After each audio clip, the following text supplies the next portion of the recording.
Love this podcast? Support it and sponsor today. Simply head to ozcastnetwork.com for details. DKWilkinson.com. Professional Australian voiceovers are proud to be a four-wheeled sponsor of Negative Camber.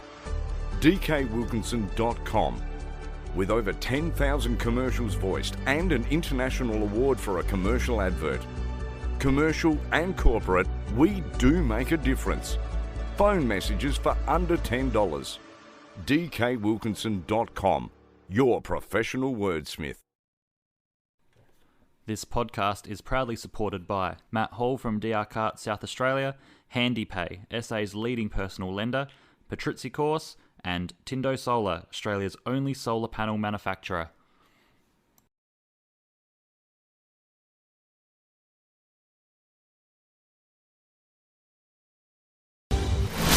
Italia 1 87.6.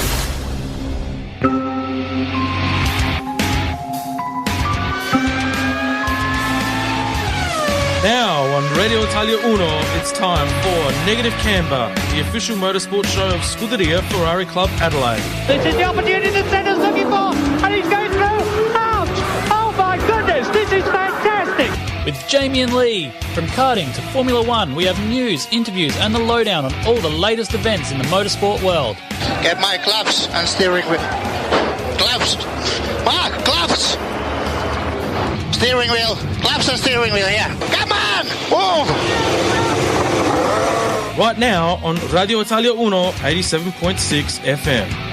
Good evening, everyone, and welcome to Negative Camber, the official motorsport show of Scuderia Ferrari Club Adelaide. And it is a very cold and wet and miserable night. How are you, Mr. Lee Harrison? I'm not too bad, mate. How are you going for a cold and miserable Sunday? I'm rugged up. I reckon every season every time there's a change of season, you'll always get that, probably that 2-week window where you revert back to the previous season.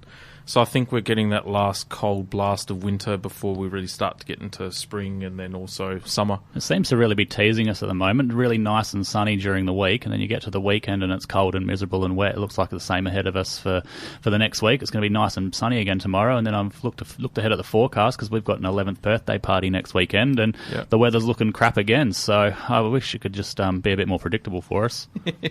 Mate, I would mind if it rains come next Sunday when we do the 100-lap single driver event at Pro Karts Prac. I reckon 100 laps around there and the wet's going to test us. It'll take you half the day, but it'll be good fun. You'll all need a change of clothes and a spare towel and all that sort of stuff to change into, but it should be a good laugh, and that'll really test the drivers, and you definitely won't have any complaints about he had the fastest car. It'll be who keeps themselves out of the wall the best. Yeah, 100%. Hey, last night was pretty cool. We had our first and only social night this year between the Scuderia Ferrari Club and Southern Go-Kart Club. And the doors were open for the first time for Southerns in particular for quite some years. And the overall sentiment, I think, by the end of the night was that everyone really had a good night. Yeah, it was a good, fun community night. Probably there was 50 of us or so there, and obviously adhering to all the social distancing guidelines that we needed to. But we had the bar open, and lots of families and stuff there. The kids were out the back there by the bathrooms on the concrete slab playing two square or whatever they call it these days, and running around creating havoc. Your kids were all up on my grill and keeping me on my toes. But no, and we had the guys there obviously from Pizza in Giro that did a great job. Their pizzas were fantastic, mate. So good call getting them on board. Yeah, no, Unge and Phil and the guys don't they haven't let me down yet. So Pizza and Giro were there last night with their freshly cooked wood oven pizzas. Yep. And Phil de Cesare from Caparezza Cinquecento was there with a little Fiat 500, smashing out some coffees. So best espresso going around. I didn't have the chance to take an espresso like I wanted to, but if I had an espresso that late at night, I would not have slept. And you already said to me that I looked exhausted when I rolled up last night. So imagine how exhausted I'd be now if I hadn't slept for the night. Well, yeah, I've got to say, I thought the Bang Energy drop was good, especially the Rainbow Unicorn that I'm having tonight, but it comes second to Phil's double shot espresso, I can guarantee that Straight much. up, yeah. 100%. But no, good night had. I think there's certainly going to be some more nights coming up in the future, probably not this calendar year. That's probably something that we need to sit down as both clubs, I think, moving forward and over the course of the next sort of little period and get that underway for some regular events coming up over the next sort of 6 to 12 months, I'd say. Yeah, it's a good thing to do, like over the Christmas break and stuff when the club's not super busy. And, let's sort of, get the first one out the way. And in summertime, maybe there's some other ideas that the club and ourselves can have a look at and try and drive some engagement for not only the club ourselves, but Southern Go-Kart Club as well, in the way of, maybe driving some new members to the go-karts and seeing what it's all about. So it would be good to have when daylight savings is around and we've got a bit more sunlight, a bit of an earlier start and some demonstrations on track, and maybe even, explore the opportunity of a come and try or something like that for all those guys that were there that, maybe have never driven a go-kart before and don't know what the motorsport, is all about once you're in the hot seat and ready to go. Yeah, absolutely. And speaking of the hot seat, and we touched on it before, the next event for the Scuderia Ferrari Club is going to be at Pro Karts Praca at Research Road next Sunday from 2 o'clock, and it's the 100-lap single driver enduro. So, enduro, it's 100-lap single driver event, let's say. So it's unique. I know when I say unique, Pro Karts themselves actually ran the event on Friday night as a tester. Your mum actually raced in that race, old Roz, and fair to say she pulled up pretty sore and tired. She was make it last night. Bit battered and bruised, but it's tough around that track. Like I said to Mum yesterday, it's pretty bumpy, so hopefully everyone looks after themselves and has a bit of a moment to stretch their legs and recover the old rib cage. But you got to find the smooth line around that track so that you can look after your bodies. Yeah, Dylan the Guns Richter was there last night, and he was flexing the old guns there and feeling very good about himself for this coming weekend. He thought it was tough. He sort of said he had a bit of an average go-kart, which made life a little bit interesting for him. But he generally pulled up pretty well, especially now that Pro Karts have actually updated their fleet of go-karts again with probably 12-month-old soddies, I think, from Jeps Cross down the road. Yeah. So they've again, Jeps Cross have got another fleet sorted, and they've moved their karts onto Paraca. So 12 months is better than a lifetime old karts like they had. So fingers crossed they're all a bit more even and they can handle the track a little bit nicer. Yeah, 100%. So the race format is we gather at the facility at 1 o'clock. There'll be sort of a pre-match kind of, let's say pre-match, like a barbecue and stuff like that going. Adam is probably going to be on the grill again, which would be pretty cool. Yep. But then we've got a single lap qualifying session, 2 25-lap heats, and then a 140-lap final. So the event itself, it's probably going to go for at least an hour and a half on track time. And that's if it's not wet. That's if it's not wet. Yeah. I can't imagine it being any longer than, having a break or something like that as well in between too. But, I think it's going to be a great event. But we've still got plenty of spots open. I think we've got a grid of 10 already. Yep. I'm still waiting to see your entry in there, mate. I can't make it. I've got my daughter's 11th birthday party on Sunday, so all the family are around, and the timing it's a bit of an overlap. So bugger. I've had to withdraw my entry, give someone else a chance to win a piece of silverware, Dear. Matt Stead, if you're listening to this broadcast, the chance for you and I to streak ahead of this young man across the desk from me, and we can build a bit of a buffer leading up to the Tail and Bend 200. Our opportunity is now. So let's make the most of this right as we speak. But it's if for those that are interested and want to actually race, you can actually jump onto the Scuderia Ferrari Club website. So it's www.sfcadelaide.com. It's $150 per driver. So and that's also inclusive of the food and stuff like that as well. So great day out. You will certainly get your money's worth in terms of kart feel and how it's all happening for you. The next couple of days after that, I imagine there'll be a few battered and bruised bodies, no doubt. Oh, I reckon so. Look, that's really the reason I don't want to come, is because I don't want to have to take Monday off of work. I've already had enough sick days this week. Soft. Exactly, yeah. I need a half glass of cement with my bang. Exactly. Mr. F45 there. F52, more like it. So, now, tell us a little bit more about this event coming up at the Southern Go-Kart Club at the end of the month, which is the 4-stroke Enduro. Yeah, so we obviously got the 4-stroke Enduro coming up at the Spring Classic at Bolivar Go-Kart Club, Southern Go-Kart Club.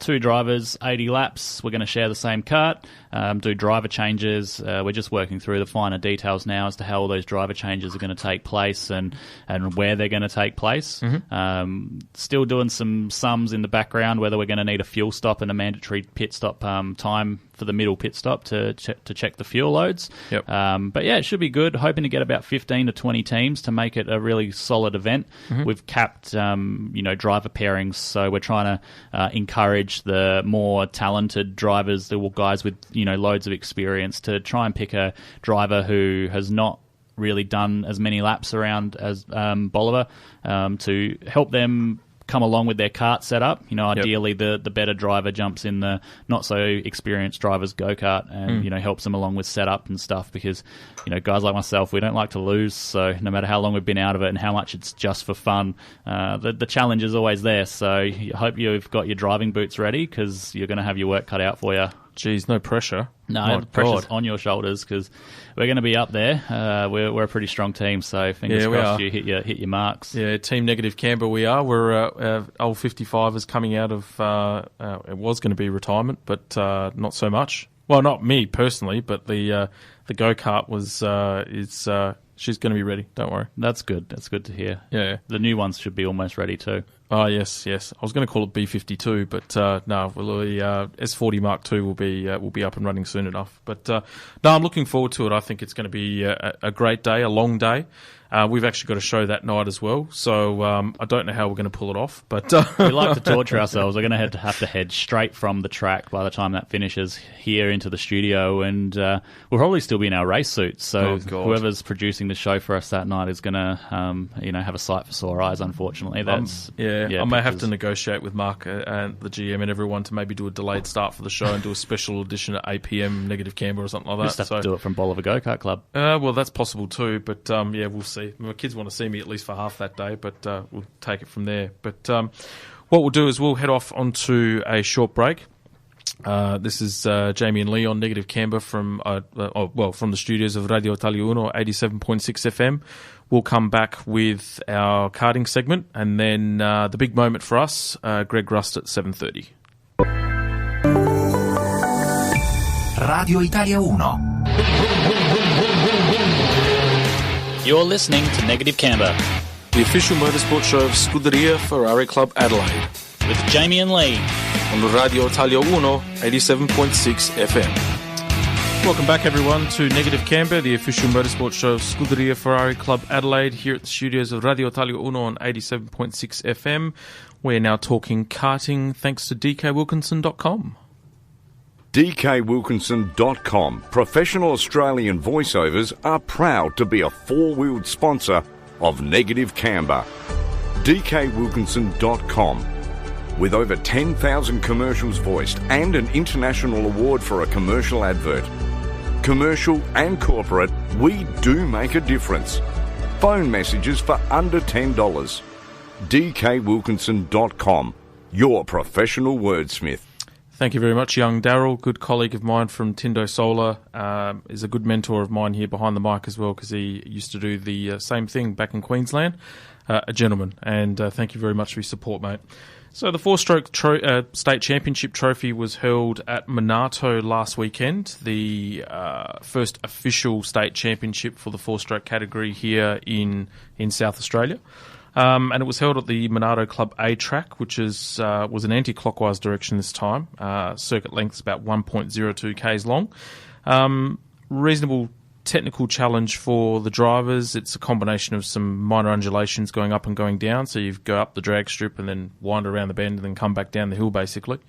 And then bend it around a couple of corners and you're back onto the main straight with the final sweeper. So big take for me was, I think, probably some of the names that have appeared in classes that hadn't actually raced in those classes all season before, which I found really interesting, in some cases mind-boggling. But hey, it's you've got the ability to have that flexibility in picking and choosing, I guess. So I just found it very interesting, quite amusing in some cases. Yeah, obviously they had that rule on there that you needed to have entered 3 race meetings in the class that you were entering, and that obviously applied to some and not for others. So it was a bit of a shame. Like I thought I'd put my name in the hat because they were struggling for entries a bit close to the event. So was politely told that I hadn't raced for 3 meetings, so wouldn't be allowed to race. But that's the way that the cookie crumbles sometimes. But look, unfortunately, they had a few things going against them this time around, with the timing being on Father's Day, and I think that sort of hampered a lot of people's plans to come and race that weekend. So fingers crossed, it's not on Father's Day next time, and we get a bigger turnout, because it can be an amazing event. We obviously had a load of them go up to the four-stroke trophy for Kart Sport SA, and that was all the way in Mount Gambier, so there's no reason sort of at the other end of the freeway those guys from Mount Gambier and just across the border wouldn't come across and have a bit of a dabble at Monarto. Yeah, 100%. There was probably, even locally, there was probably at least another 7 to 10 drivers that wouldn't make it or couldn't make it because of Father's Day. I was certainly one of those. Yep. Look, credit to Karting SA and KA for putting four-stroke on the level playing field for the rest of the categories, I'd say too. So, but these are the winners. So we'll start off with four-stroke junior, and it was Keo Fechner, who was 700ths ahead of Josh Elliston and then Edward McEwen. So congratulations to Keo for his win in that class, and arguably the closest finish for the day for a championship race, which was great.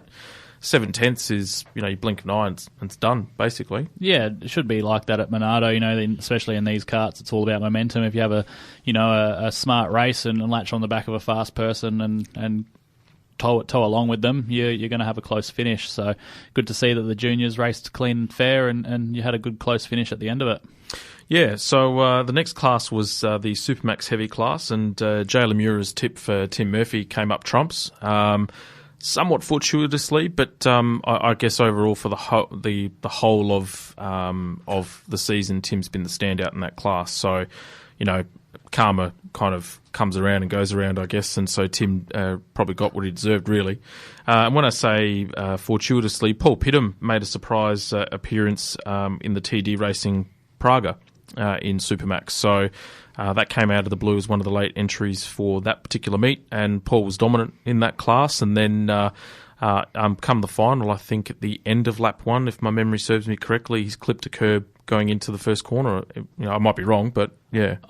Thought it was the roll-arounds actually snapped the chains. So commiserations, obviously, to Paul. Yep. He deserved the win, I suppose, after demonstrating quite a capable pair of hands in that class for the first time out. But like you said, Tim puts a lot of effort into the four-stroke environment, so I suppose it's his just desserts. I reckon, he's definitely deserves it as much as anybody, and he would have been racing, a heap overweight compared to what Paul would have been. So, yeah, absolutely. Like I said, sometimes I wouldn't say it's the karma bus. It's probably a bit harsh on Paul, but sometimes Mother Luck looks out for you, and one of those things happens where you break a chain, and Paul was unfortunately left to watch the final on the side, and Tim stormed off to a dominant victory. So you got to be in it to win it, and you got to be there at the end. So well done to Tim, and obviously his kart preparation and everything was up to top notch, and he made it through the final and smashed them.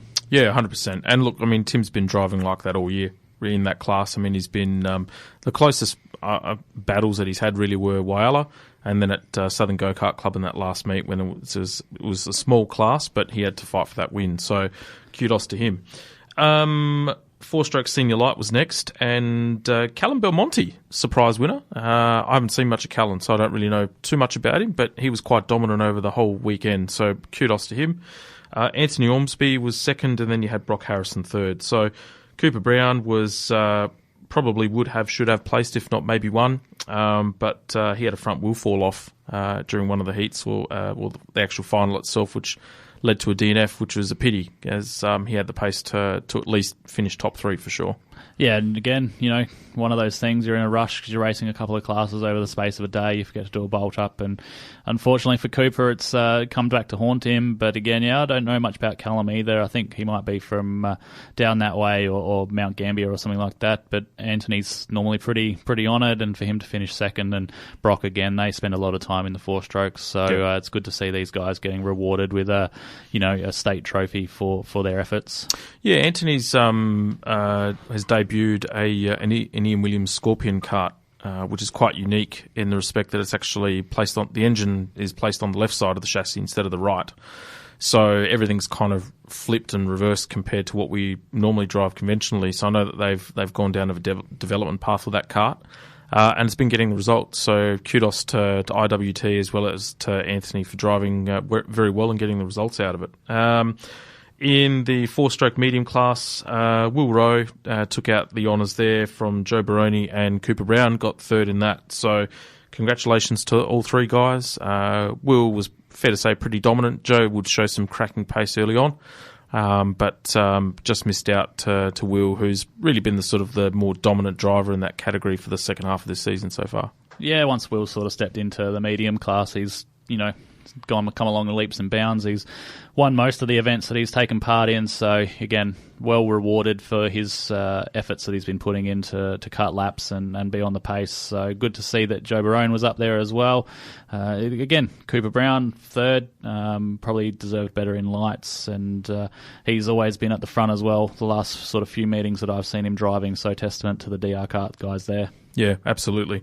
Then we have the 4-stroke heavy class, and Paul Pidham got the state championship from there, which was no surprise. He's been the dominant driver in that class all season, so got his just rewards there. Will Rowe was second, and then Sam Miettinen was third. So, and look, those three guys were the dominant drivers in that class all weekend. They were miles ahead of anyone else. And they had some really tight battles throughout because the conditions, and we didn't add that at the beginning, were actually quite mixed. It was a bit of wet, bit of dry, and they were standouts. So kudos to those three guys, and congratulations to the podium place getters. Yeah, that's the same sort of podium that we had at Mount Gambier there as well. So it shows that those guys are consistent over a few ranges of tracks. And like I said, the weather played its part. I think Sam ended up qualifying pole in the wet, and Paul had to do some work through the middle of the field, but made his way back up to the front, got his reward for the 4-stroke state title in 4-stroke heavy. So it'll be interesting to see him out there with his orange plate on, and well done to all the guys that won their respective classes in 4-stroke, and they'll get to display their nice orange coloured plates for the next 12 months. Yeah, absolutely. We'll then cross over to the Scuderia Ferrari Club members that raced, and Cadet 12 was once again Oceane Colangelo from the SRT, or the Scuderia Adelaide Racing Team, which is our club racing team. So she's done the trifecta. She's won the last 3 races in 3 separate karts with 3 separate engines. So it's another cracking drive. But I must say she was pushed very, very hard by young Mitch Burgermeister. So from the TD Racing Burgermeister stable. Cracking drive. He was actually leading the final and then dropped the wheel and lost some time, and Oceane capitalised about halfway through that race and took the chocolates by about 0.7 of a second. So great drive, buddy. And to Oceane as well, very dominant. Cadet 9 was Ileana Stojic, very solid, consistent third place. She's done some driver coaching with Matt Hall recently, and is really starting to pay the dividends for that. And then in the tag light, we had Josh Denton, who put on a tour de force and took it out a dominant win in that class as well. Yeah, well done to all the guys that race as part of the team and are club members. Small meeting, and it's good to see that they're getting out there and supporting all of these local club day meetings and giving back to Karting SA what Karting SA gives to them. So congratulations to everyone on their good results. Yeah, 100%. So we'll go away now for a short break, and we'll come back after the break with Greg Rust. Radio Italia 1. You're listening to Negative Camber, the official motorsport show of Scuderia Ferrari Club Adelaide, with Jamie and Lee on Radio Italia 1, 87.6 FM. Welcome back to Negative Camber, the official motorsport show of Scuderia Ferrari Club Adelaide from the studios of Radio Italia 1 on 87.6 FM. Well, this man is one of Australia's leading motorsport journalists and presenters. He has previously worked for the likes of Channel 10, Channel 9, Channel 7, SBS and Fox Sports, commentating probably all of Australia's major motorsport events. These days, he's actually the lead voice behind the Super Cheap Autos TCR series and produces the famous Rusty's Garage and more recently, The Grill. Please welcome to the show the legend, Greg Rust. Hi. G'day, Rusty. How are you? It's fantastic to be on the show, and I don't know about legend, guys, but it's always good to talk a bit of cars, bikes, or motor racing, for sure. Oh, mate, don't worry. There's definitely lots of admiration from this neck of the woods. I've been listening to you pretty much since you started commentating the Super Touring Series here in Australia a long, long time ago. That brings up some great memories for me. Yeah, no, great series, and we'll talk about that a little bit later. But I guess, how are you finding life in New Zealand, and how's COVID been impacting you in particular?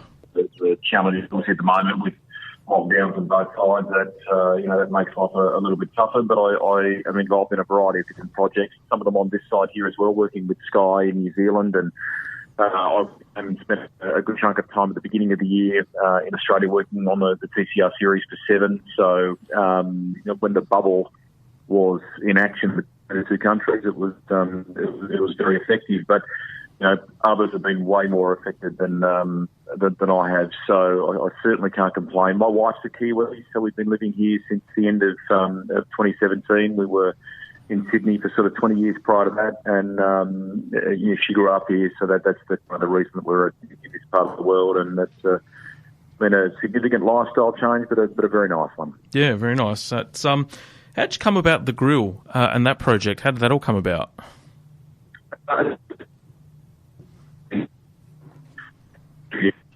Just breaking up, just... number of pilots, and they were looking to find something that was French and industry and some foods, very background.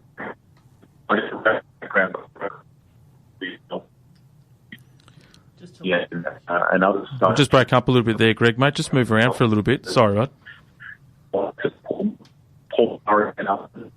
Yeah. And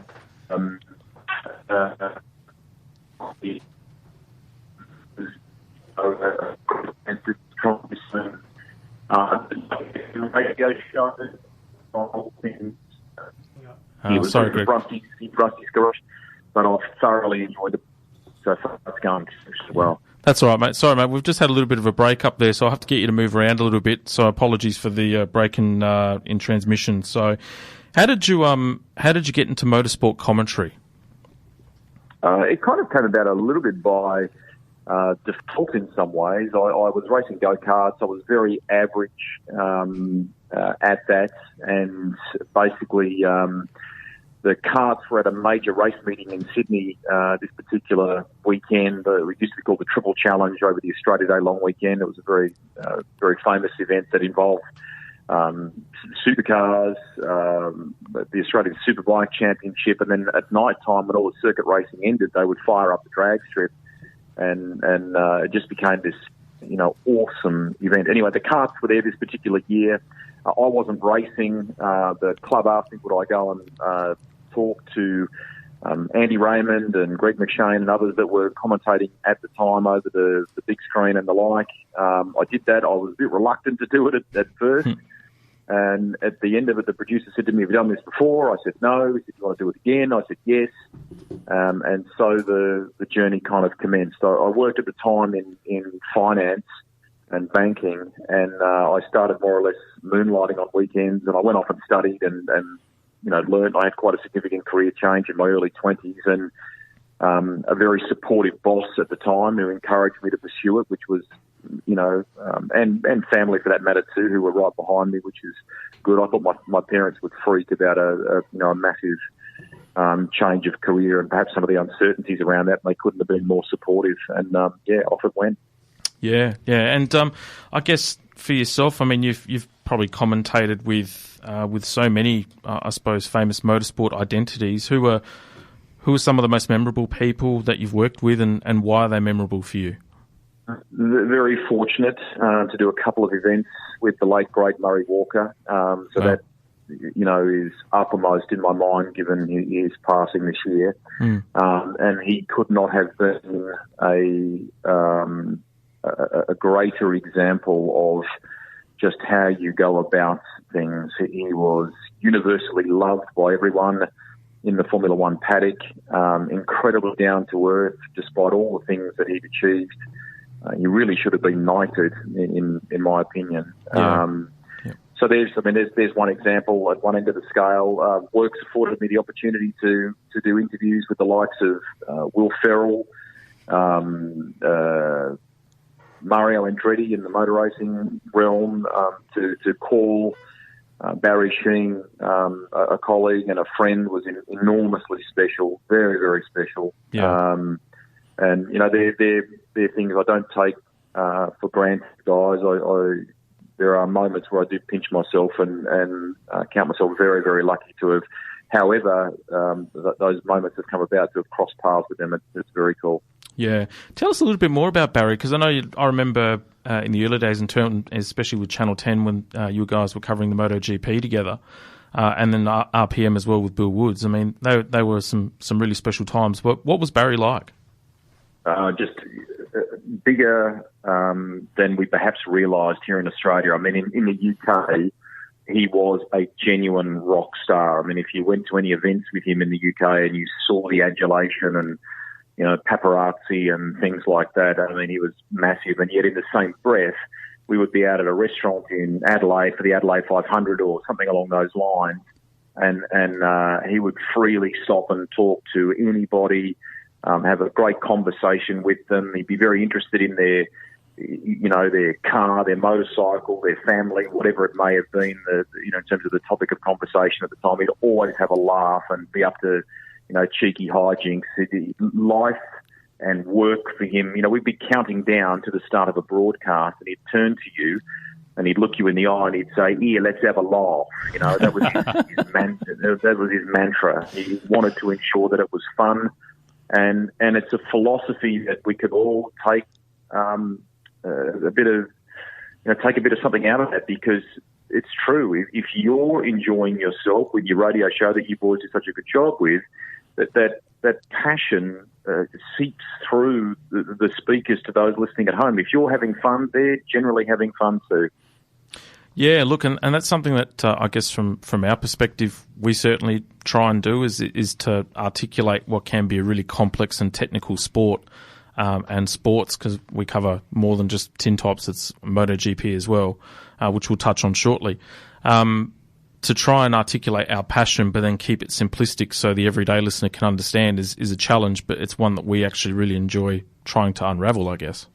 You walk a tightrope, don't you? And don't ever lose sight of the fact that whilst our purists, whilst our diehard followers of the sport are always very interested in some of those intricate things that you're talking about technically, we can never lose sight of the fact that it's a human game too, and there are some very different personalities in our sport and the various derivatives of the sport, and getting into a position. That's probably why, as time went on, I thrived more, I think, in an interview sense, a bit like I'm doing now with the podcast.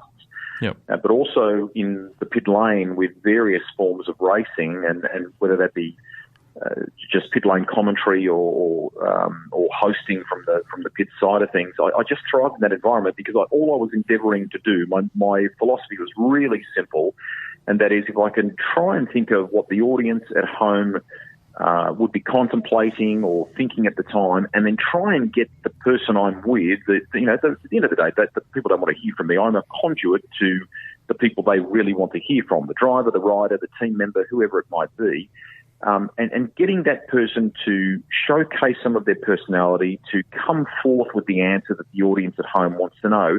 If I can do that, then that's box ticked for me. Yeah, and look, we aspire to, both Lee and myself aspire to sort of go down that same path, and inspired by the likes of people like yourself and Neil Crompton, Mark Scaife, all the major commentators that we listen to on a well, I suppose weekendly basis, and even the guys from Sky Sports like Crofty and Martin Brundle as well. I mean, they've all inspired us and influenced us to do what we do and do what we love. Cool. Well, I mean that's the thing, and when you get the chance to meet some of those, guys and girls. If there's a few little anecdotes they can share with you, little things they've learnt along the way, because everyone learns, in this game. It's a tough game. You are if you make a mistake, you're making a mistake in the public eye, and you're doing it around a game that you love. So invariably you toughen yourself in those moments. But pick yourself up, keep boxing on, learn from some of those mentors, those good people, and come back to the core stuff that we've just talked about in relation to passion for it. One mother every day, guys, before I do a broadcast, will still even now say just simple stuff like keep your feet on the ground. It's about the sport and about those people. That's what matters. Yeah, absolutely. Hey, what would be the greatest race you have felt you've called or witnessed, and what made it so good for you? I struggle to answer these because, firstly, when I was very young, before I could even walk, I was going to places like the Sydney Showground Speedway with my family. My family have always loved motor racing, so that's where the true love of it comes from. So over time, I've been able to go to a number of races, either on a personal level or on a professional level, and tick a few bucket list things that I've always wanted to do. So, for example, I went to Le Mans in 2015 when Mark Webber was driving for Porsche. Yep. To see those cars running around that famous track and to stay awake for 30 hours or whatever it was. I mean, they were like slot cars, those things around there. They're just real-life slot cars. They were just amazing. Yeah. But I'd always wanted to go to Le Mans. I've been to Laguna Seca for some sports car racing and other things there, to Daytona, British Grand Prix, MotoGP and Formula One in Spain, some testing even at Jerez in Spain, and to various Formula One factories. So when you're fortunate to do those sort of things, to say, what was the one that really stood out the most, or what was the one that is your favourite? It is very difficult to narrow down to one. What I probably would say, in all honesty, the one that still even now gets the hairs on the back of your neck up was Bathurst 2006, when we'd gone from losing Peter Brock just a month beforehand, and then Craig Lowndes wins at the day that we farewelled his mentor, as Lee Diffie said on the day so famously. And to be around pit lane and to interview some of those guys, to talk to Greg Murphy before he got in one of the Brock Tiranas and things like that. That to me is indelibly imprinted in my mind even now, all these years on. And then one that is perhaps not for emotive reasons like that would certainly be being in the pit lane when Greg Murphy came back in from the lap of the gods in 2003, and to see the crowd standing above in the corporate boxes above the pit lane, hanging over the to watch Murph come in the lane, to see his colleagues and rivals come out of their pit bunkers to congratulate him, and then to just fortuitously be the person there, the first to talk to him in a professional sense in that interview. That's a very special one for me. Yeah, Greg lives down the road or across the road from you in New Zealand as well, where you live? Yeah, we're not too far apart from each other. We could more or less see each other's place from where we are, and there is a little bit of a connection there away from the track. My wife went to high school with him, so they're all friends from way back. So crazily, we get so busy with different things, we don't always get to see each other. But we've literally seen each other today. We've been on a classic car run here today, so we've got to catch up with one another, which is good. But I've always tried, guys, with that stuff to on a professional level, just be equal and fair to everybody. It's a political game, and you hear lots of different stories and things, and as best you can be everyone's mate. Sometimes you've got to ask a tough question, but I think if you're fair to everyone, they respect it when you do. Yeah, absolutely. And getting back to races and stuff, 06 still hurts for me. My boy Mark Scaife lasted 350 metres, and then I didn't watch the TV for probably a good hour and a half recovering from that moment myself. But I'll never forget that day in a hurry, that's for sure. Well, we're all born of that, aren't we? In terms of at the end of the day, when you peel away whatever it is that you do, if you work around the sport, either in the media or in the pit lane or in race control or whatever you do, at heart we're all fans. And I think that's Neil Compton summed that up recently in a conversation he had with Aaron Noonan, that that's what drives you. There are days where it wears you down for different reasons. It is a tough business, and if you can't live with that in the sense of if it gets you down, or if it then you perhaps shouldn't play in that game. But in reality, there are some enormously rewarding days as well, and it is infectious like that.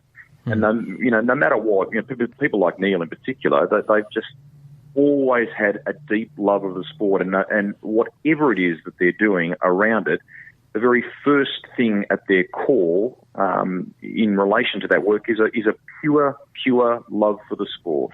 Yeah, absolutely. Hey, tell us about your thoughts on this year's TCR season. How do you feel, I guess, this series compares with, say, the old Super Touring era here in Australia in the mid to late 90s? Well, my phone may have broken up before, but I have very fond memories of Super Touring. The people that were involved in the production back then are very dear friends to this day that I work with on the Singapore Grand Prix coverage, for example, and others. They're properly into their car racing, and they did a few groundbreaking things with the Super Touring coverage back then. So a bit of what I'm doing now really does, all these 20-odd years on, tap back into a bit of that in some ways. I'm loving the freshness of it. It's different. It doesn't have to be perceived as a rival thing. I love the fact that it's been able to get a Chaz Mostert, attract a Michael Caruso and others to come and play at the same time. They're a unique beast. I've had the chance to drive one, and I didn't drive it very well, guys. It was in damp conditions at Queensland Raceway, but it does give you, as a very average, driver, a sense of what they are confronted with and what they need to do to be competitive in them. So I thought it was very clever last year how they would bring out various international drivers so that ours could benchmark themselves against them, those that were well experienced and well versed with TCR. It makes sense that there's a global formula that where I think it's important, probably the biggest thing is that it's going to give, hopefully when COVID settles down, a young driver a chance to showcase their wares in this series, and then get a chance to go and race abroad against some of the world's best, and that won't be a big step outside the known quantities. You'll know the car, and okay, it might be a different circuit and so on, but at least the base parameters you're very familiar with. It's not something totally different. So I love the freshness of it. The people that I'm involved with on the broadcast side of it, from, I've known Barrett's for years, but Molly Taylor was my first ever podcast in Rusty's Garage.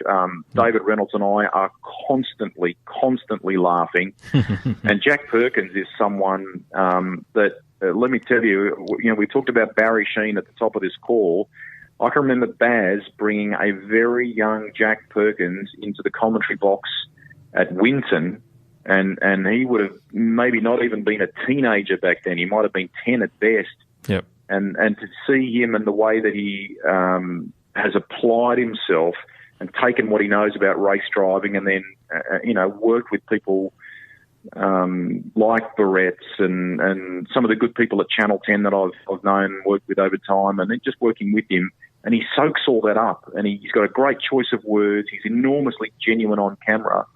So all of these things coming together, some people that are newer to television but are really applying themselves incredibly well, plus some good, very slick operators behind the scenes in a, producing sense. Yeah, to me, it was just time. It was just nice to do something new, and I've loved every minute of it so far. Yeah, I watch it religiously on 7 or 7 Play, 7 Plus, I think it is, and it takes me back to that Super Touring era, which is one of my favourite eras of Australian and I suppose international motorsport when you factor in the BTCC. Who've been your biggest surprises and I guess disappointments in the series so far this year? Biggest surprises. I knew Josh Buchan would be very good just from his, where I've observed him in a driver training sense, or in some of those environments where he's working with manufacturers and so on. So it was really good to see him, get on the podium, and that this again is. When I talked about people benchmarking themselves against international drivers, it's a great chance for a guy like that to race wheel to wheel with a Chaz Mostert, and for us as a sport to uncover a new face to the game, not someone who's a total rookie, because he's obviously got some experience, but it's not a name that people necessarily know in their living rooms at home. So from that point of view, I think it's great. It's awesome that young Ben Bargwanna has emerged, and being there with his dad, and sometimes they even drive the truck to the race meeting. I mean, I think that's just awesome. Michael Caruso, I've said for ages, should be in a full-time drive still in supercars, and okay, that hasn't happened at the moment, but the fact that he's with us in TCR is huge. And kudos and credit to the team at Walkinshaw Andretti United that they give Chaz permission to come and play with us. And, Chaz just loves driving. He just loves racing. So it's something very different. He jumps in the GT car, as you boys would have seen as well. And, and that's the other thing that I find enormously attractive about the series is that, you could call it an undercard, but really it isn't, because, S5000, GT, you name it. I mean, the Trans Am has just come on in leaps and bounds. It's a really solid offering right across the board. Yeah. It's funny that you mentioned that. I was actually going to be leading into my next question. With it's pretty much almost laid down as now that ARG and supercars are going to merge, or ARG will take over. Where do you see the future of both categories, both TCR and the undercard that they've got there, or support categories you've got, and with supercars? Where do you see that going moving forward for both classes? It's a difficult one to answer, because I don't get involved in all the behind the scenes stuff that has been reported. I haven't even actually spoken to management about that, because basically I'm just endeavouring to do what I do in a television sense. I mean, if I look at it in a hypothetical sense, and the people that are being spoken about in the press that are reportedly a part of this potential bid, there's some very good people there, some people that administratively know how to run the sport, people that I've worked with behind the scenes at supercars for years that now work there. There are those that are proper automotive and racing people. And then you've got, the likes of Mark Scaife and TLA, who in a marketing sense are very, very slick. So, long way to go, not a long way to go, but there is a ways to go, I think, in that process yet. It's confidential, and I as I said at the beginning of this comment, I don't really know where it is at. But if it were to be them, the people that I've worked with so far on both sides of it are incredibly capable, very good people.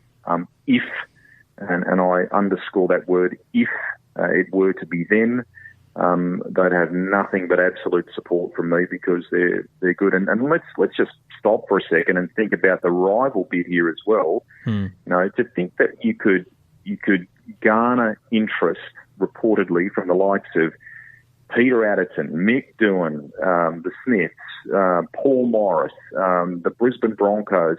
I mean, that just shows you what a dual sport this is, and the potential that they see in it. I think that's cool. Yeah, 100%, and I would agree wholeheartedly. I mean, there's been, I'd say, a fair majority of negative press about supercars, fair to say, over the last sort of 12 to 24 months, but clearly there's plenty, as you've said, out there, big players that definitely see some potential still in the sport for sure, which is great. It needs it. Well, I mean, you could, like anything in life, it's what you choose to do, isn't it? I mean, you can be glass half full about what you've got, the great product, its history, the players that are currently in it, the cars that are on the horizon. I mean, there's lots to be positive about. I can see why there might be some that are negative in relation to, the departure of Holden, but I mean, that's not Supercar's fault. Yeah. That's a blow for the Aussie automotive industry generally. That if you said tomorrow that you couldn't buy an iPhone anymore, you'd be up in arms, wouldn't you? I mean, it's just unfathomable to think of that.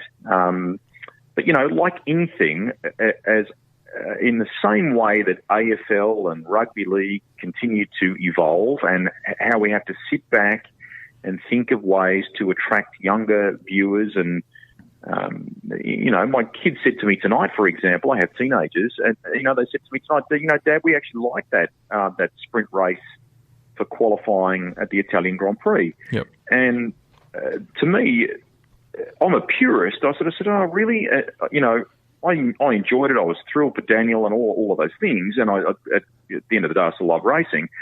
But I still love the traditional qualifying format.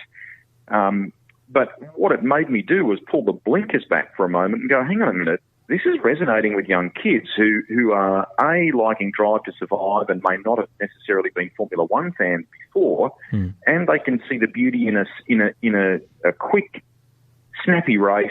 There's still a presentation of sorts of medals at the end. Okay, you're not a Grand Prix winner. You've been awarded, because of your race result, a grid position for the Grand Prix tonight.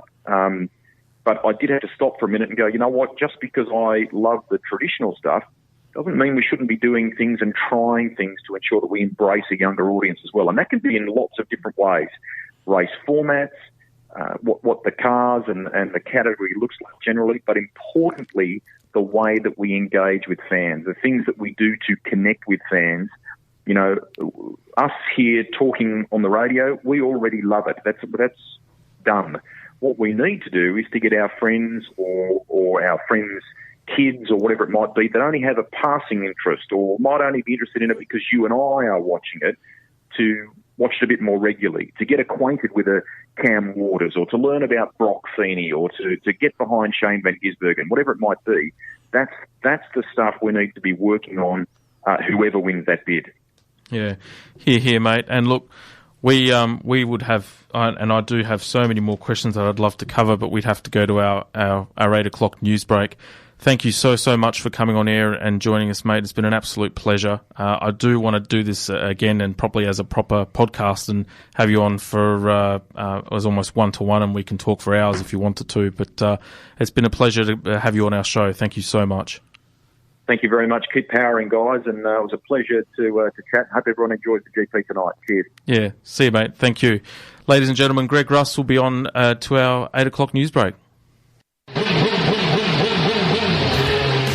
You're listening to Negative Camber the official motorsport show of Scuderia Ferrari Club Adelaide, with Jamie and Lee on Radio Italia 1, 87.6 FM. Welcome back to Negative Camber, the official motorsport show of Scuderia Ferrari Club Adelaide. How good was Greg Russ? Man, doesn't he have some stories to tell? We could have gone on for hours and hours there, and sounded like he could have too, which is always nice to hear from people like that. Yeah, that was really cool. So thank you, Greg, mate. Really, really appreciate it. We're going to cover the second part of the trifecta. I'm not even going to talk about the Belgium Grand Prix. That was a non-event for me. What Belgium Grand Prix? Exactly. What Belgium Grand Prix? So last week we had Zandvoort, which was the first Dutch Grand Prix in 35 years. And before we do a quick summation of that race, we'll show you some highlights. It's lights out and away we go. Pretty even start from the front too. Verstappen does move over to cut off Lewis Hamilton. That gets a roar of approval. It is 1, 2, 3. Hamilton in second. Verstappen leads Bottas third. And round the first corner we go. The two Ferraris might be swapping places as Carlos Sainz comes under a bit of pressure as well from his teammate Charles Leclerc. Round the banking now, and that's the Alpine past Antonio Giovinazzi and Fernando Alonso. Esteban Ocon's lost places, but it's a dream start for Max Verstappen as Giovinazzi gets on the grass and has to get his elbows out. Oh, that was a very simple off the line for the front two, but there's so much action now from turn 3, turn 4, turn 5 and through the sweeping right-hander into turn 3. Really exciting with the Ferraris down low, trying a different line. I tell you what, Fernando almost got collected by George Russell before he took that high line as well.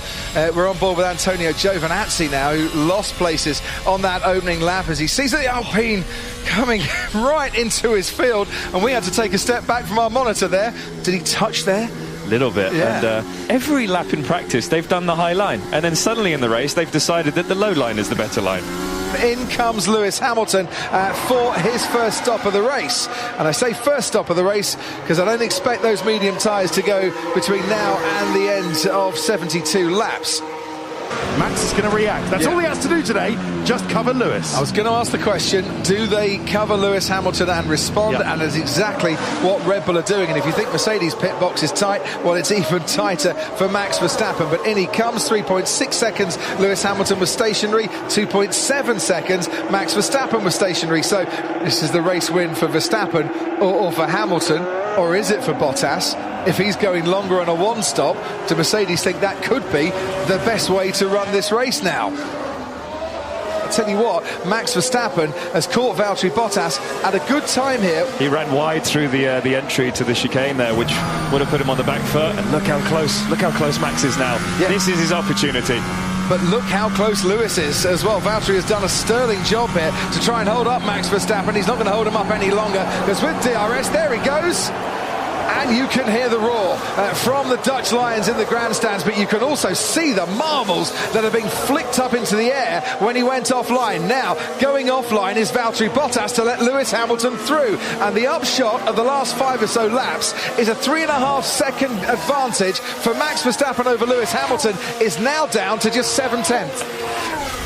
Look at the marbles that are being flicked up in Lewis's face from Max in front on the inside line. Lewis Hamilton let by and passed his teammate a lot easier than Max Verstappen had found it. I rather get the feeling we had a Vettel spinner. Oh, he's gone for the inside, lost the rear, but was able to collect it up. Oh, there's that Bottas. That was just Bottas. missed him.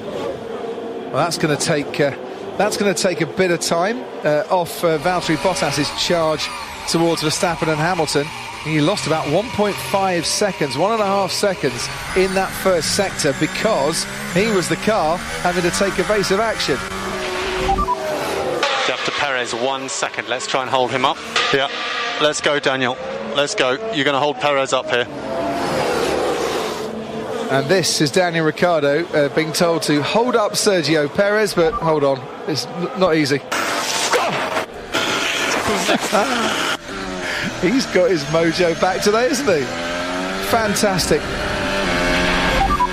Gap at 3.8. 3.8. Is he complaining about something or what? I think his tyres are done. Perez on the outside of turn 1, braving it around the outside. Normally the quicker line to get a good exit, but he's behind. They're on the very fair. Oh, couple of bits of contact there. I tell you what, I wanted to see that replay run on a bit more, because I think there was a harder hit, wasn't there? As we cut away to this particular shot, we might just see it again. There's Lando Norris trying to push him wide, and that was wheel to wheel. They're robust if you hit them in the right places, these cars. You could hear the wheel spin. Yeah, that was a big lift of the tyre and suspension. Valtteri, it's James. Please abort the fastest lap attempt before the end of the lap. Right, so he's gone purple. Fastest first sector, fastest middle sector for Valtteri Bottas. And he might just be slowing down a bit as he crosses the line. Yeah. He did slow down. He did abort the fastest lap attempt. He's still got the fastest lap, though. Oh, no.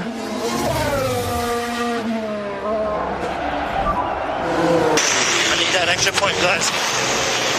Copy, we're on it. The pressure's on because there is that extra point up for grabs. Imagine what happens now. If Max Verstappen makes a small error now, and Mercedes think, oh no, we've thrown away the race win, but they've also caused a little bit of friction within the team itself. Last weekend, he won at Spa in the country of his birth.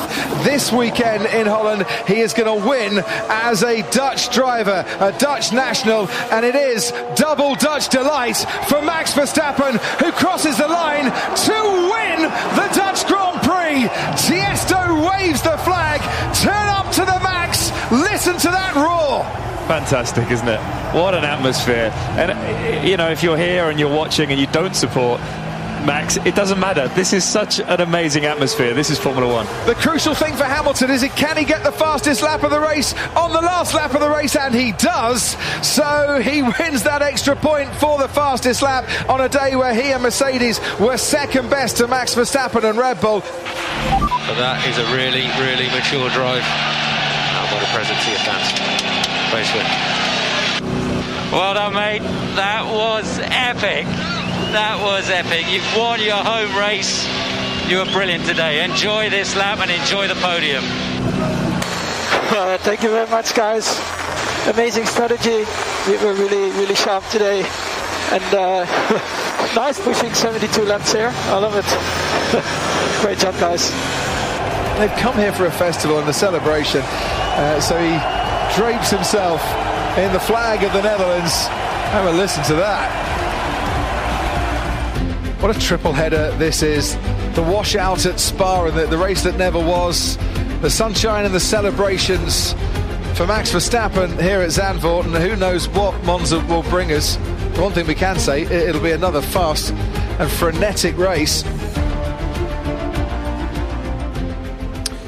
And that was the Dutch Grand Prix. It's not every day that you get a world-famous DJ waving the flag as you cross the line. It's not every day you get a world-famous DJ on the start line when they're doing the pre-grid procedures. I'm not sure if you watched all of that, but yeah, I definitely had my wife turn over to me and she goes, this is a little bit different, and, you know, the whole grandstand's rocking out. I did say sort of, you know, the Orange Army when we were in Abu Dhabi, they were out of control. So to see that party atmosphere and the sort of event that they threw on, no surprise to me, but man, was it awesome to see. Yeah.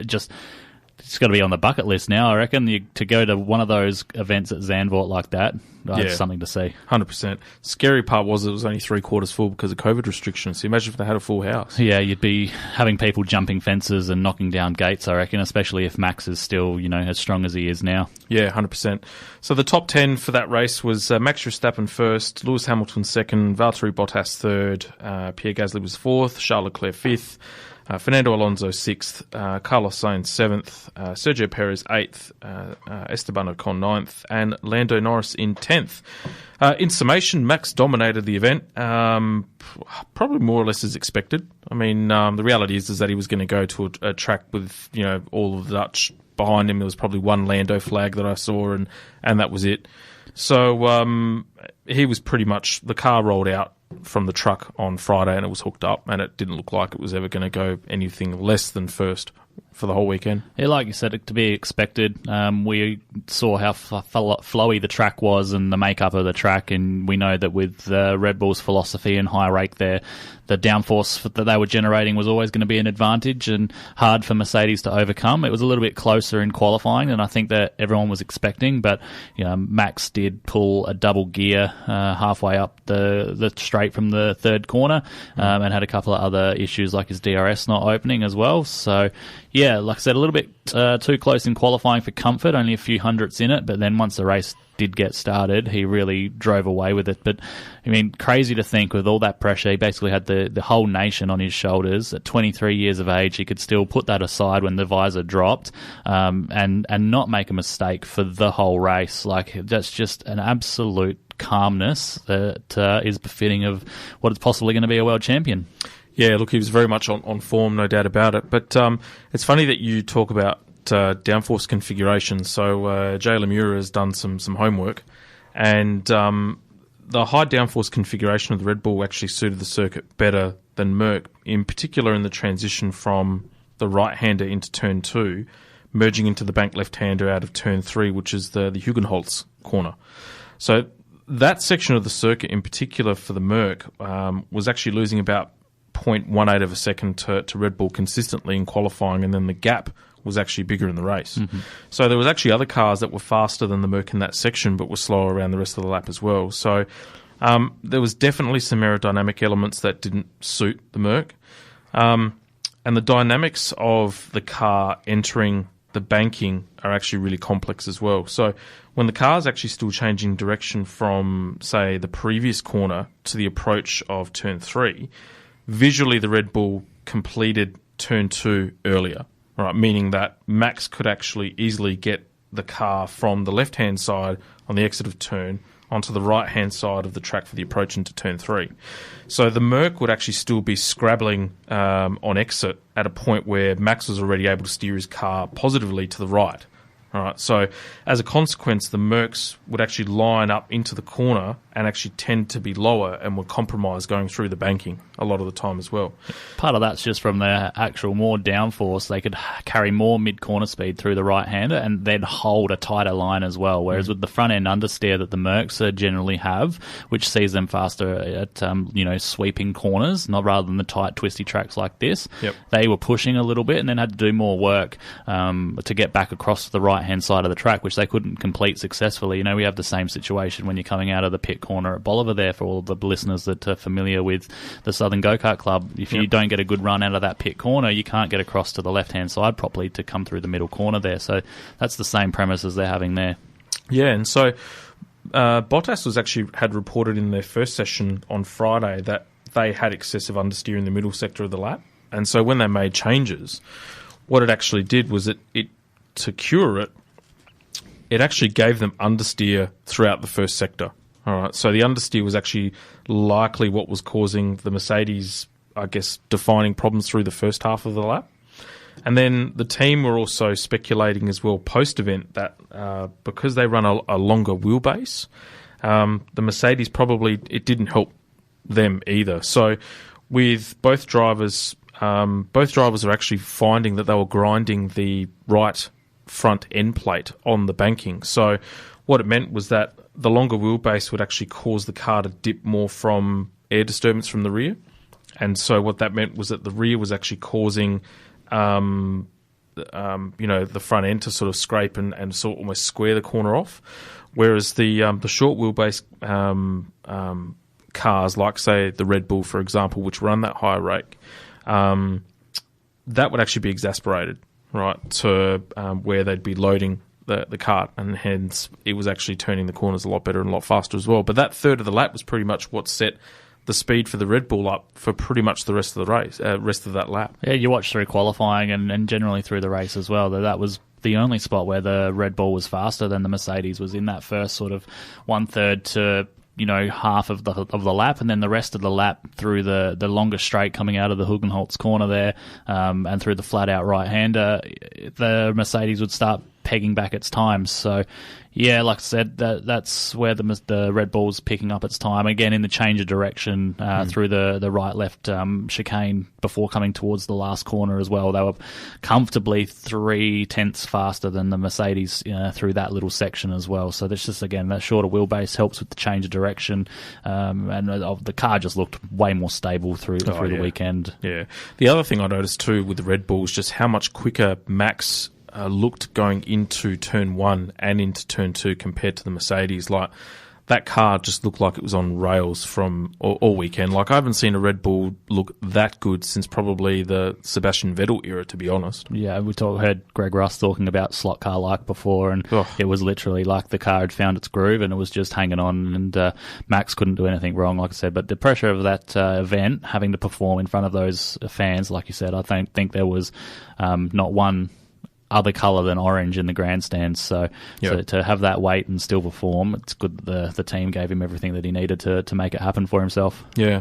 Now we're going to do winners and losers. Love a bit of winners and losers. Love a bit of winners and losers. So, my first winner, the track. With the 3 bank corners, it had a really good old school feel, and it was like a little bit of Suzuka thrown in as well. And the event, I guess, in regards to the atmosphere was just awesome. Like, to have it look like that and it was only 2/3 full was just amazing. And that front straight with that sea of orange was just epic. So, definite winner there was Zandvoort. My first loser, unfortunately, was Antonio Giovinazzi. So, Saturday, standout driver for me in qualifying outside of Max. 7th fastest in the Sauber. Made a cracking start, but then got squeezed going through turn 3 and lost 3 positions. And then got a puncher as well, just after his first pit stop, which compounded his issues. And then never really recovered after that. So for a guy that unfortunately is having to fight for that seat now in Alfa Romeo, you can't have luck like that go your way. I mean, speed and then losing positions, etc., doesn't help matters. No, it definitely doesn't when you're vying for that seat and there's a list of about 6 guys knocking on the door of Fred Vasseur every day. Just say, I could do a better job. You've got to hope that Lady Luck smiles upon you, and unfortunately for Giovinazzi, not happening at Zandvoort, that's for sure. So he would make my unfortunate loser list as well. Yeah, exactly. Winner, Max. So faultless performance really at the end of the day. He was taking pole, great drive, led from start to finish for the most part, and that win actually put him was his 7th for the year, amazingly so. It doesn't feel like he's won 7, but he has.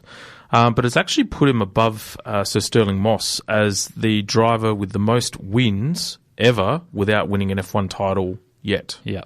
So the way things are going at the moment, you'd probably say that history might change. But this championship looks like it's going to go down to the wire. And that's why it doesn't feel like he's won 7 times, because there's had so many different results this season. It's been such a close season that you're not getting bored of seeing the same person on top of the rostrum all the time. So, it's a surprise that he has won 7. It definitely doesn't feel that many, but...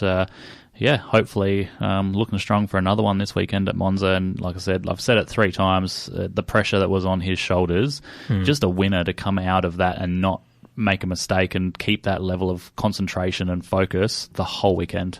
Yeah, 100%. Winner, loser, George Russell.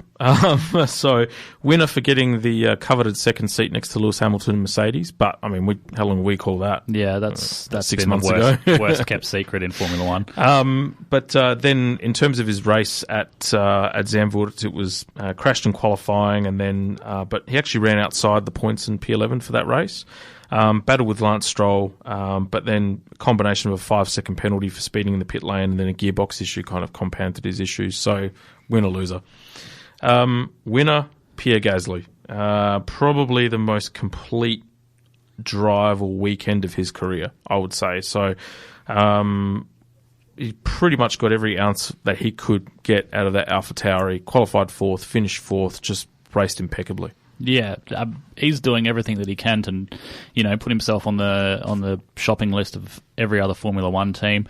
It was a surprise, maybe not to see him get called back to Red Bull, but again, another season in Toro Rosso won't hurt him to help steer that team. And look, he's having a fun time there with no pressure and just getting the results as they come. And he's on for it again this weekend at Monza. Obviously had that shunt in the qualifying sprint race, which is unfortunate, but looking forward to a charge from him again tonight. He's just on fire. Everything he touched turns to gold at the moment. Yeah, 100%. Loser, Aston Martin. So the 5th time this season they've actually failed to score points at a Grand Prix. And AlphaTauri has actually now been the opposite. So what it's actually meant is that Aston Martin in the Constructors' Championship falls further behind AlphaTauri because of that. And really it was just a case of Lance Stroll struggling to keep pace with George Russell, and Seb had a shocking qualifying session, but then tried really hard to make up for that poor qualifying, taking a heap of risks, had a minor spin going through turn 3 as well, just trying something different to try and make a pass, and it didn't go his way. So unfortunate, we had to put him in that category, but it is what it is. Yeah, absolutely agree there. Winner, Fernando Alonso. Brilliant start. That pass that he made through turn 3 where he made everyone look stupid was just exceptional. It's just the old dog coming out in him. Like he's done it again in the sprint race last night. He's done it at the sprint race at Silverstone. He knows where to place the car on those opening laps and have the confidence to make up some positions. And he's a legend. He's a class act. And, hunted down Carlos Sainz and passed for 6th on the last lap as well. So, it was probably one of his better finishes for this year. Loser, McLaren. They were nowhere. Simple as that. So, absolutely nowhere with pace with either Lando Norris or Daniel Ricciardo. Ricciardo having to play the team game. He qualified in front, but surrendered points and tried to hold everyone off. So Lando could secure a few more points. Yep, and only ended up getting 10th or something, was the last point of the race or something like that. So, not cool there. And winners were actually Ferrari. So, super pace on Friday. I actually thought that they were going to be a legitimate contender in the race. Kind of fell away a little bit as the weekend went on, which in reality we kind of expected. But to lock out the third row and be ahead of McLaren, Charles Leclerc drove exceptional to get his 10th points finish of the year. And then Carlos Sainz, after he had that spin earlier in the weekend and that crash, I think it was in practice 3 before qualifying, to come back and actually get his 6th straight point-scoring race as well has been great. So for the mothership, the Scuderia, that puts them 11.5 points ahead of McLaren in the Constructors' Championship and gives them that little bit of buffer that they need to have to try and seal that third spot. Yeah, and unfortunately for Carlos, he's making a few mistakes at the moment. He needs to just rein it in a little bit. He's obviously pushing the boundaries, which you do like to see, but it's getting costly for the team. And you know, we haven't touched on Monza at all yet, but another big one overnight, and had to make the team work. Yeah, 100%.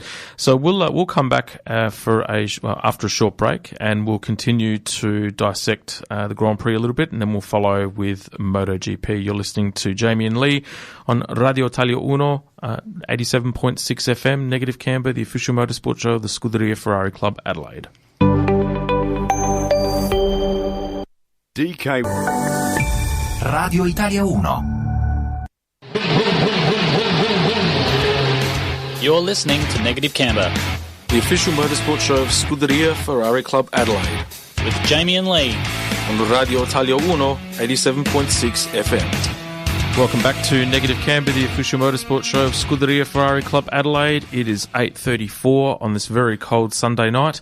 Time has flown tonight. They just seem to be getting shorter and shorter, or, we feel like we've got less time. Every time we come and do one of these, they're just absolutely flying by. Yeah, 100%. So we'll do a quick preview of Monza, I guess, and then we'll cover MotoGP as part of our final stint.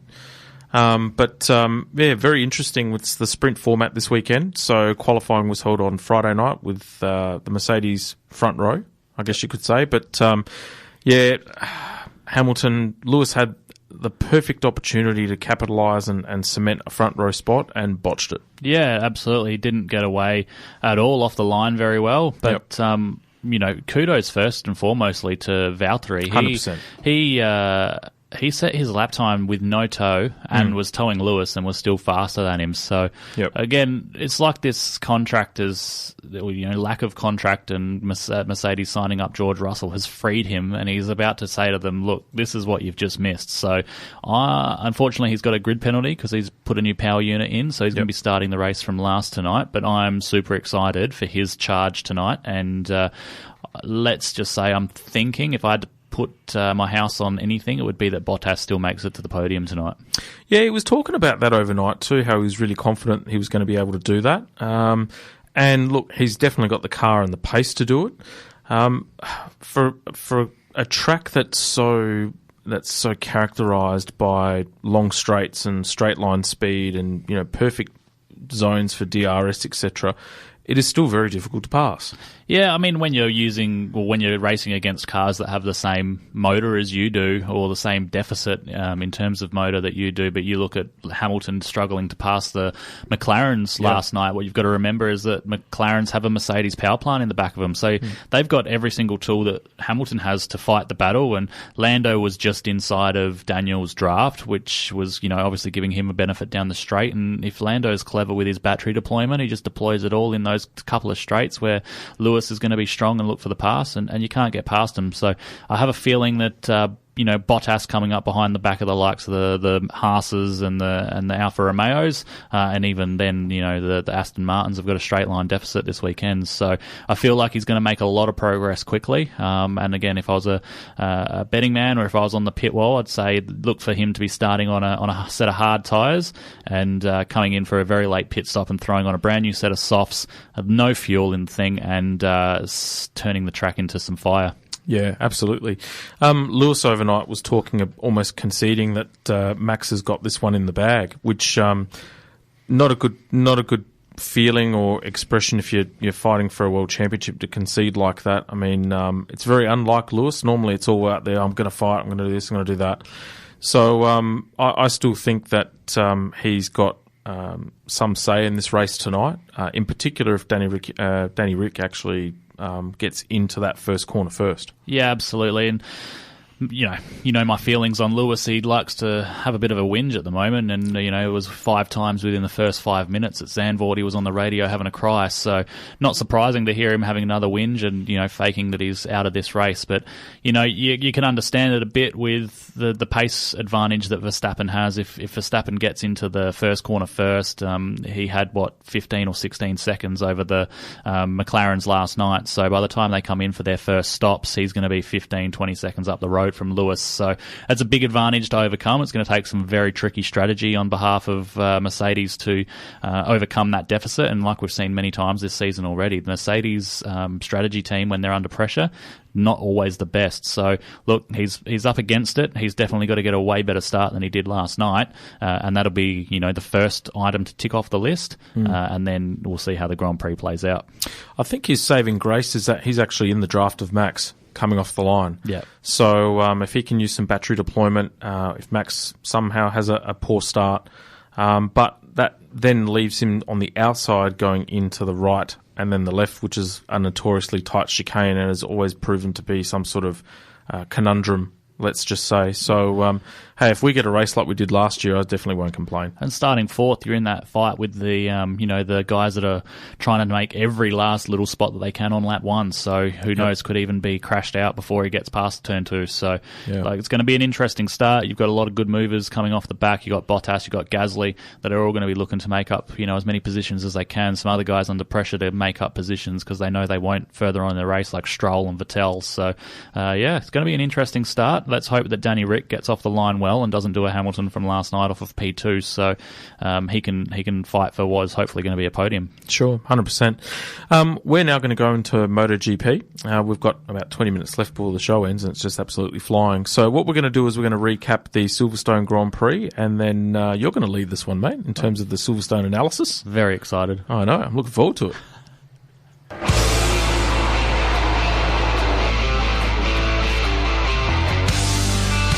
The British Grand Prix, eyes on the lights, lights out. Good start there from Fabio Quartararo. Pecco Bagnaia did not get away well. Pol Espargaro will lead into turn 1 ahead of Quartararo.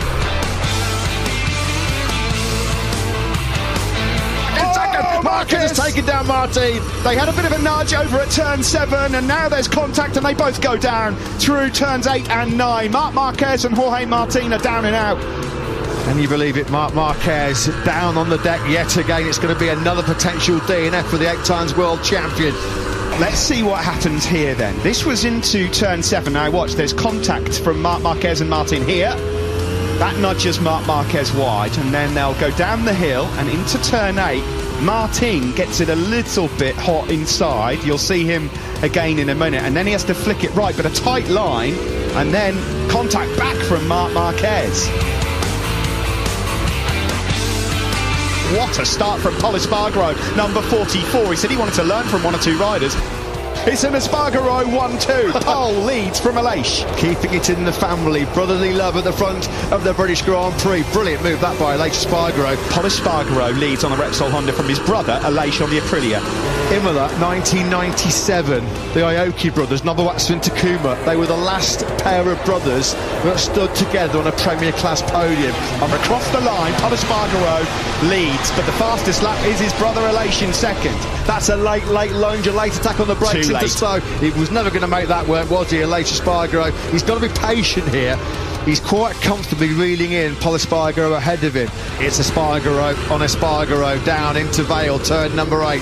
Aleix, he'll have the inside line going through turn 9. They'll try and get the power on as hard as they dare at full lean angle to attack through Club Corner, and Aleix Espargaro has got himself up into second place.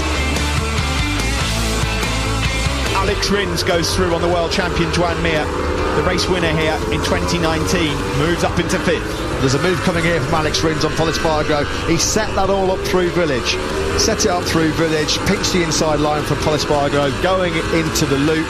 But now pressure seriously building here, seriously being ramped up by this man, factory Suzuki star Alex Rins, on course for his first podium finish of 2021. Oh, and he's wide. Aleix Espargaro is wide, Matt, and that's going to allow through Alex Rins. He takes second place. Alex Rins is back on the podium in second. There you go, Aprilia Racing have never taken a podium finish in the modern four-stroke MotoGP era. Aleix Espargaro, having not had a podium for 7 years, flies the Aprilia in the top three. Aleix Espargaro, 200 metres away from history. Here he comes. He's going to be on the podium. It's coming here from Miller up the inside. He's through. He's trying to bite back there, almost touching. They now go into the loop. Miller has the inside line. Aleix Espargaro, though, comes back at him. They're side by side as they fight for the remaining podium spot. And Aleix Espargaro does hold on to take Aprilia's first podium in the modern MotoGP area. What a moment. Soak it up, Aprilia. Soak it up, Aleix Espargaro. Unforgettable scenes for the Nawali factory. They've had some really turbulent, torrid times since returning to MotoGP in 2015. They came back at arguably the toughest time, the most competitive time in Grand Prix history, but it's their first ever MotoGP podium. Quartararo, when he's been in this situation previously, has got to the front, and then for 2 or 3 laps he's put the hammer down. He's pulled the pin to try and make a decisive gap. That's exactly what plan A will be now for the World Championship leader. Quartararo has just set the fastest lap of the race, 2:00.098, just as we suspected. It's head down under the bubble, full gas from this man. Fabio Quartararo is just making this look so easy. Now his advantage through sector 2. On this 7th lap, it's up to 1.7 seconds. It's going to get bigger and bigger. Fabio Quartararo has been a class apart for the for the final 2/3 of this Grand Prix. He's been utterly brilliant and dominant.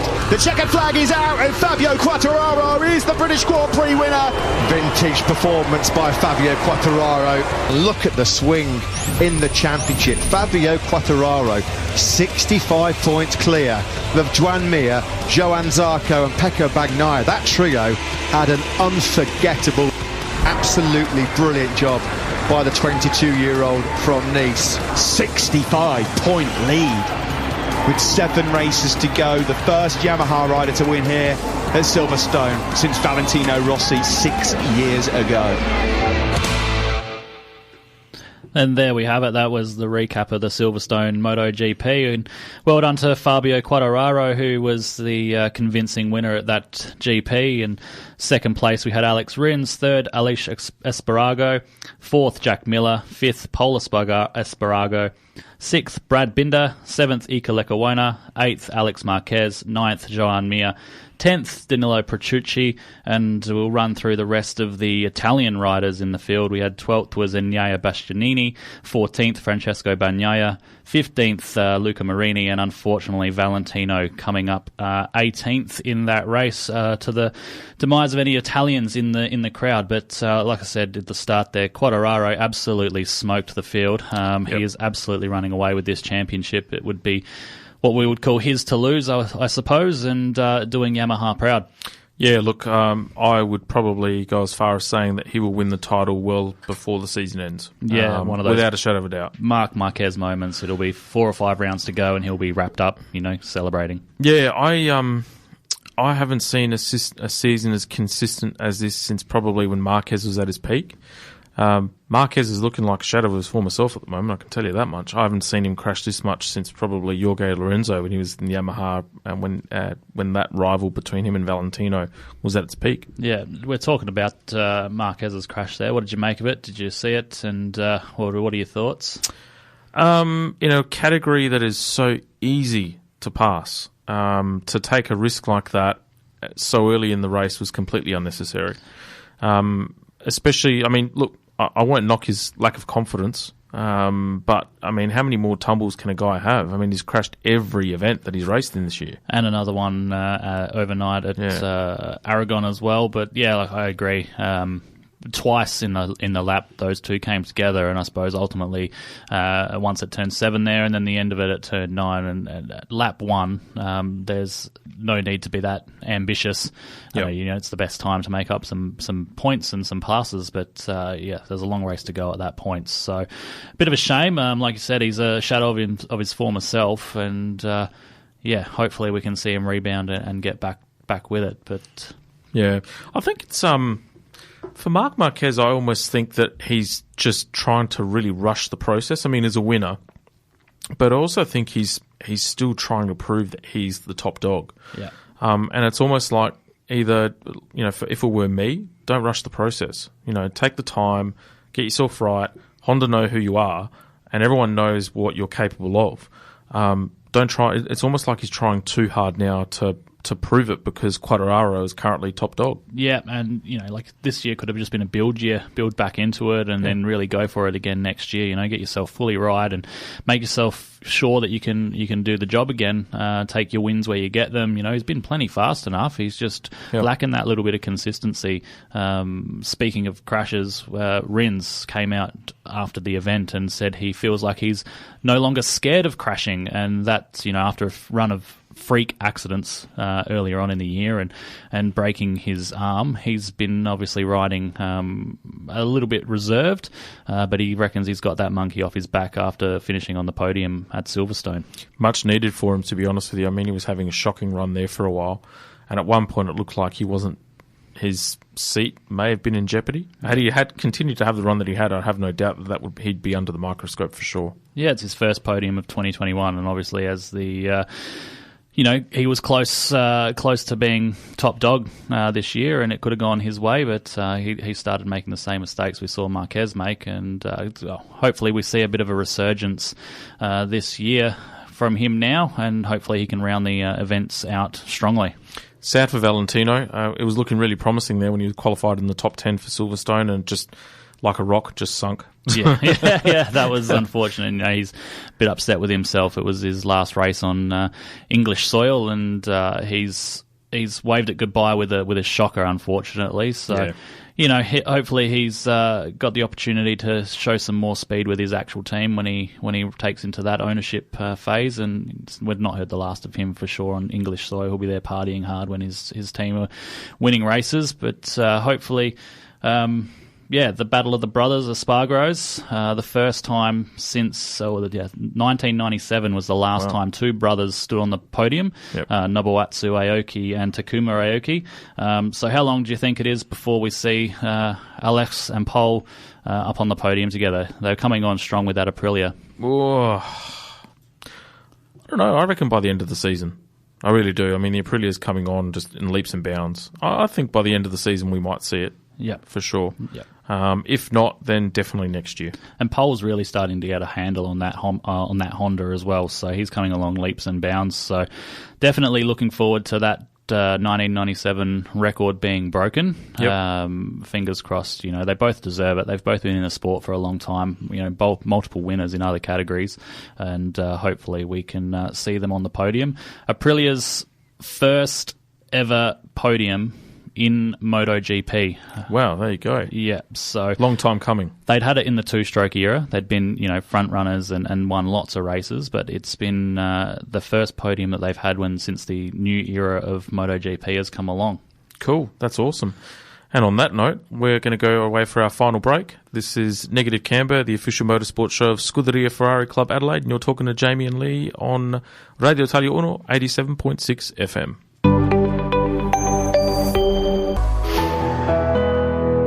Radio Italia 1. You're listening to Negative Camber, the official motorsport show of Scuderia Ferrari Club Adelaide, with Jamie and Lee on Radio Italia 1, 87.6 FM. Welcome back to Negative Camber, the official motorsport show of Scuderia Ferrari Club Adelaide. We're on the final stint of the show. My dear Mr. Lee, what grinds your gears? I'll grind my own gears this week, or this fortnight, I should say.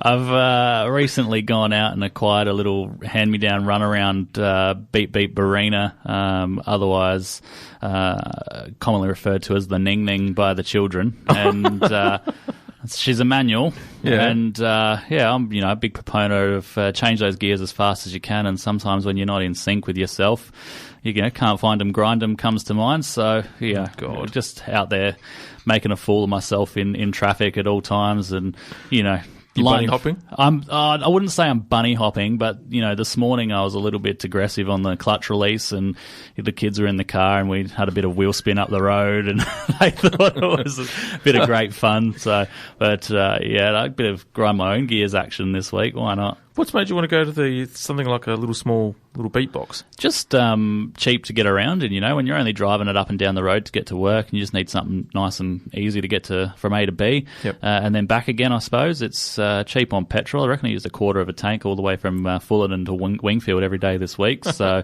just come off the line, get it into second, and then we'll cross across the gate and straight into fifth. You save on the revs, you save on fuel, cheap to insure, cheap to rego, and like I said, it's just to get from A to B. So keep myself mobile.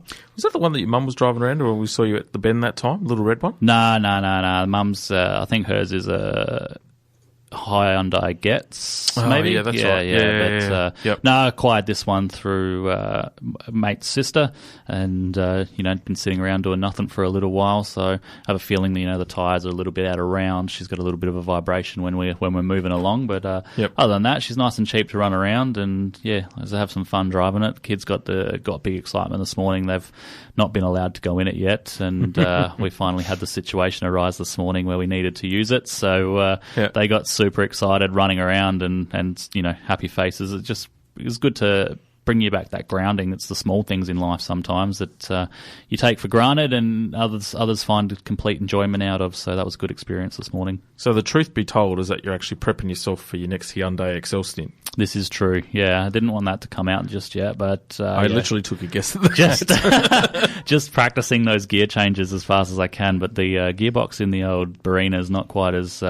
smooth on the transitions as the one in the old Excel. I actually found my wife had a TS Holden Astra that she had bought brand new 15, 16 years ago. And that had 5-speed manual, and the gearbox on that was like the shift was extremely clunky. So it took me a little while to actually adjust to get a smooth change on that thing. Yeah.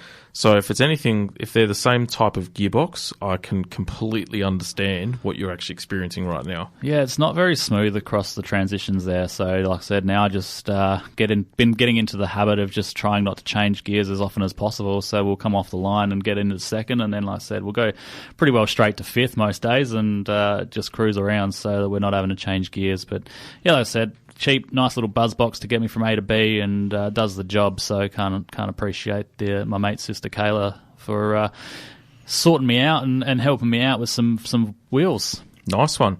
Now, you were actually going to bring up a really important stat in the MotoGP segment. We had to cut to a break. So go back to what you were going to touch on before. Yeah, you rudely cut me off. But I thought there was one more point that was really interesting from the MotoGP on the weekend. It's the first time since the 1972 Yugoslavian Grand Prix that we have had 6 different manufacturers fill the top 6 places in the results.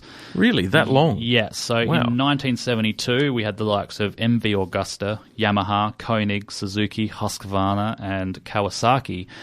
They were the top 6 in that order. And last weekend at the Silverstone GP, we had Yamaha, Suzuki, Aprilia, Ducati, Honda, and KTM. So first time since 1972.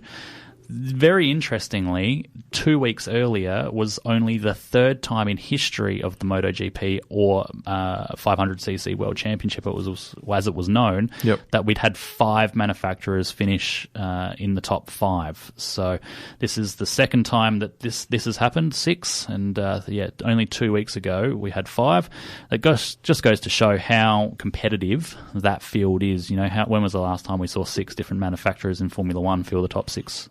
places. Yeah, I can't remember the last time that's happened, but that's what I love about MotoGP is that it's very manufactured dense, but they've all got to say in terms of how good they can be on any given weekend. 100%. Those guys are absolutely fantastic. And the bikes have got different strengths at different tracks. Obviously we talk about just Red Bull and Mercedes in Formula One, but obviously there's many different manufacturers in MotoGP, and all their bikes have strengths at different tracks, and it's good to see them all getting their shot and their time in the sun. Yeah, and before we end the show, commiserations to my friend. The man has hung up the helmet. The Iceman, Kimi. Yeah, look, that was... How do you feel? I was very upset for a couple of days. I have to work out why. I might keep watching Formula One. Hopefully the racing makes up for the lack of Kimi-isms to come out from his retirement. So, yeah, sad day. Yeah, for all our Italian listeners out there, Lee è in lutto. He's mourning. Poor Lee. It's all right, mate. There is a shrine at my house, let's say. Oh, I can just imagine too. But on that somber note, we actually, before I end the show, I do want to send out, as president of the Scuderia Ferrari Club, our condolences to our vice president, Chris LaRocca, who tragically lost his beloved nonno earlier at the beginning of the week. He was a massive advocate for the club, came out to watch Chris race a lot of the higher kart series, and was there for Chris's first win, and then ultimately the championship as well. His nonno was a lovely guy. Chris was very, very, very close to him, and very close to him actually. And I know that Chris was thinking of him, and we were one of the first people to find out. Love this podcast? Support it and sponsor today. Simply head to AuscastNetwork.com for details.